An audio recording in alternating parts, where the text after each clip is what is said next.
जो हम हिंदी फर्स्ट में लेसन 5 पढ़ रहे थे, नेताजी सुभाष चंद्र बोस, जिसमें हमने एक पेज पढ़ लिया था। उसके आगे का पेज पढ़ेंगे, दूसरा पेज।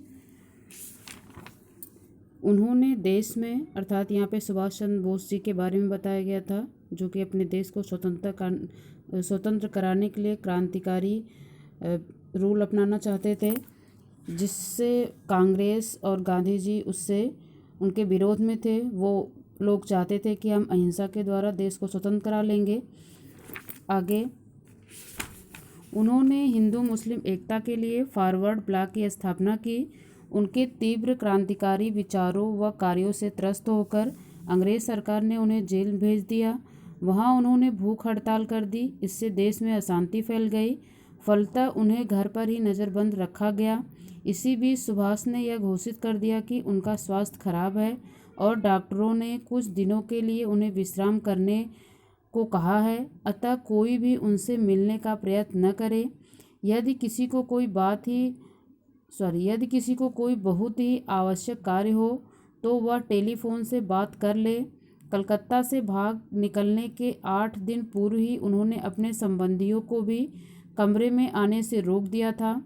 जो नौकर भोजन लेकर आता था उसे भी आज्ञा थी कि भोजन बाहर के कमरे की मेज पर रख जाए। उसे भीतर के कमरे में आने की स्वीकृति नहीं थी। सुभाष चंद्र बोस का पहले से ही तयशुदा कार्यक्रम था कि योजनाबद्ध तरीके से भारत छोड़कर अन्य देशों में जाएंगे और वहां अंग्रेज़ों के विरुद्ध युद्ध करने की योजना बनाएंगे। अर्थात यहाँ पे सुभाष चंद्र बोस के ऐसे कारनामे से जो अंग्रेजी शासन था उस समय, वो परेशान होके, त्रस्त में से क्या होता है, परेशान होके वो उनको जेल में डाल देते हैं। और जेल में डालने के बाद वहाँ पे जो उनके सुभाष चंद्र बोस के जो उनको चाहने वाले थे, उनकी वजह से, अर्थात उन्होंने भूख हड़ताल कर दी। इसके वजह से फिर देश में प्रॉब्लम हो रही थी। फिर अंग्रेज सरकार जो थी वो उनको उनके घर में ही नज़रबंद कर देती है, अर्थात उनको कहीं बाहर नहीं जाने देती है। और इसी बीच जो सुभाष चंद्र बोस हैं उनको एक आइडिया आता है कि वो जो है इस देश को छोड़ के दूसरे देश में जाएंगे और वहाँ जाके वो अपने एक सेना तैयार करेंगे जो अंग्रेज़ों से लड़ाई करने में उनको सहायता मिले। तो वही जो है कार्यक्रम वो बनाते हैं, वहाँ अंग्रेज़ों के विरुद्ध युद्ध करने की योजना बनाएंगे। इसी बीच उन्होंने उन लोगों को सूचना भेज दी जिन्हें इनके जाने का सारा प्रबंध करना था। तारीख इत्यादि का सब निर्णय हो गया। इतने दिनों तक इन्होंने अपनी दाढ़ी भी नहीं कटवाई थी। इसी प्रकार दाढ़ी बढ़ जाने पर वे जल्दी पहचाने नहीं जाते थे।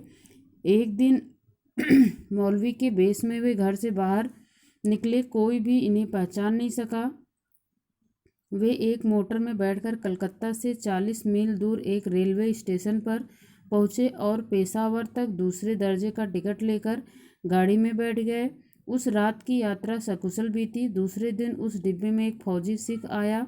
फौजी सरदार के पूछने पर उन्होंने अपना नाम लखनऊ निवासी जियाउद्दीन बताया। अनेकों कष्टों को सहते हुए 26 जनवरी 1942 को सुभाष चंद्र बोस पुलिस व जासूसों को चकमा देकर काबुल के रास्ते जर्मनी पहुंचे। जर्मनी के नेता हिटलर ने अंग्रेज़ों के विरुद्ध उनकी नीति का समर्थन किया, अर्थात वे उनके विचार से सहमत थे कि अंग्रेज़ों को इसी के द्वारा अपने देश से निकाला जा सकता है, जो वहाँ के जर्मनी के जो नेता थे। नेताजी ने जर्मनी रेडियो केंद्र से भारतवासियों के नाम स्वाधीनता का संदेश दिया। सुभाष चंद्र बोस ने अनुभव किया कि बिना शक्तिशाली संगठन से क्रांति की स्वाधीनता मिलना कठिन है। वे जर्मनी से टोक्यो पहुंचे, वहां आज़ाद हिंद फौज का नेतृत्व किया। इसका उद्देश्य अंग्रेज़ों के विरुद्ध लड़कर भारत को स्वाधीन कराना था। आज़ाद हिंद फौज के सैनिकों ने निश्चय किया कि वे लड़ते हुए दिल्ली पहुंचकर अपने देश की आज़ादी की घोषणा करेंगे या वीरगति को प्राप्त होंगे। युद्ध चलता रहा, परंतु द्वितीय विश्व युद्ध में जापान की हार के कारण आज़ाद हिंद फौज को भी शस्त्र छोड़ने पड़े। जब नेताजी एक वायुयान द्वारा बैंकॉक से टोक्यो जा रहे थे, तब मार्ग में ही विमान दुर्घटनाग्रस्त हो गया और नेताजी की मृत्यु का दुखद समाचार देश को प्राप्त हुआ। दुर्घटना में नेताजी का शव या कोई चिन्ह न मिल पाने के कारण उनकी मृत्यु पर आज तक संदेह बना हुआ है। नेताजी भारत माता के ऐसे सपूत थे जिन्होंने भारतवासियों में देशभक्ति की प्रबल भावना का संचार किया। उन्होंने देश प्रेमियों को संगठित कर भारत माता की स्वतंत्रता के लिए तुम मुझे खून दो मैं तुम्हें आज़ादी दूंगा का आह्वान कर दास्ता की नींद में सोए हुए रक्त को झकझोर दिया था। नेताजी द्वारा किया गया आह्वान केवल आज़ादी प्राप्ति तक ही सीमित नहीं था, वरन भारतीय जनों को युगों युगों तक के लिए वीर बनाना था। ऐसे वीर पुरुष को भारत के इतिहास में सदा बड़ी श्रद्धा से स्मरण किया जाता रहेगा। जय हिंद का नारा सुभाष चंद्र बोस की स्मृति को सदैव ही प्रेरणा स्रोत के रूप में देशवासियों में अक्षुण्ण बनाए रखेगा।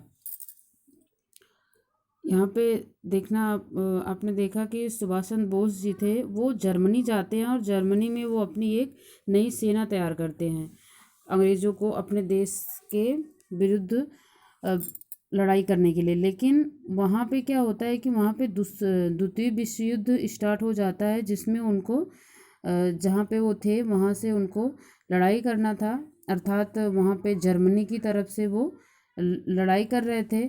और जिसमें लड़ते समय वो बैंकॉक से टोक्यो जा रहे थे और उसी में जाते समय उनकी जो है वायुयान दुर्घटनाग्रस्त हो गया, अर्थात जिस जहाज़ में जा रहे थे वो जो है घटनाग्रस्त हो गया और जिसकी वजह से ऐसा माना जाता है कि सुभाष चंद्र बोस की मृत्यु हो जाती है, क्योंकि वहाँ पे उसमें उनका कोई शव नहीं मिला, कोई चिन्ह भी नहीं मिला। तो इसीलिए ये पता नहीं चल पाया कि सच में हुई थी कि नहीं। लेकिन ये है कि उसके बाद से फिर कभी सुभाष चंद्र बोस दिखाई नहीं दिए, इसलिए हर कोई उनको मरा घोषित कर दिया।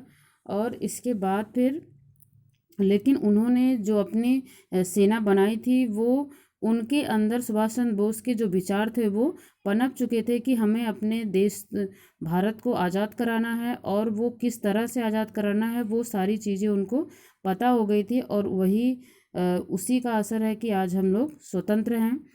तो बच्चों इतना ही। और आप देखोगे कि इस पेज में जो भी अंडरलाइन हुआ है वो आपका डिफ़िकल्ट वर्ड है, आप उसको भी लिख लेना। बाकी तो इसमें दिया इधर दिया ही हुआ है ये इधर कठिन शब्द में, तो उसको आप पढ़ लेना। सॉरी, उसको आप पहले आपको बुक पढ़ना है, इसके बाद फिर जाके कठिन शब्द और शब्दार्थ जो भी यहाँ पे अंडरलाइन है उसको आपको लिखना है, और जो यहाँ बॉक्स में दिया गया है उसको भी लिखना है। आज के लिए इतना ही, धन्यवाद।